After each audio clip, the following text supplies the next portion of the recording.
আসসালামু আলাইকুম। Welcome to our Sunrise agro farm and fisheries. আশা করি আপনারা সবাই ভালো আছেন। তো অনেক বন্ধুরাই আমাদের কাছে জানতে চেয়েছেন যে পুকুরে মাছ ছাড়লাম, অনেক দিন হয়ে গেল, কতটুকু বড় হলো, মাছের কি খবর। এখন যেহেতু শীতকাল, তাই পুকুরের পানি আপনারা দেখতেই পাচ্ছেন অনেকটাই কমে গিয়েছে। শীতের কারণে মাছ তুলনামূলক আদার কম খায়। সেজন্যে মাছের গ্রোথ বৃদ্ধির জন্যে আমাদের আরও কিছুটা সময় অপেক্ষা করা লাগবে। মাছ বড় হলে পরবর্তী ভিডিওতে আপনাদেরকে অবশ্যই দেখানো হবে ইনশাল্লাহ।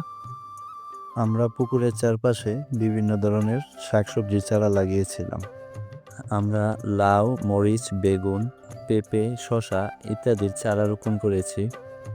ভালো ফলন পেতে হলে ঠিকমতো চারাগুলোর পরিচর্যা করা প্রয়োজন। আমরা সেই কাজটাই করছি। পুকুরে মাছের আদার দেওয়া চারাগুলোর পরিচর্যা শেষে আমরা চলে আসলাম এক সফল খামারি ভাইয়ের কাছে। তিনি অল্প দিনে একটি ছাগল দিয়ে শুরু করে তার সফল হওয়ার বাস্তব অভিজ্ঞতা আমাদেরকে শোনালেন। ছাগলের পাশাপাশি তার গরুর এবং ব্রয়লার মুরগির খামারও রয়েছে। তার দীর্ঘ প্রবাস জীবন শেষে দেশে ফিরে গরু, মুরগির এবং ছাগলের খামার দিয়ে আজ সফল খামারি হওয়ার গল্প ওনার কাছ থেকে শুনলাম।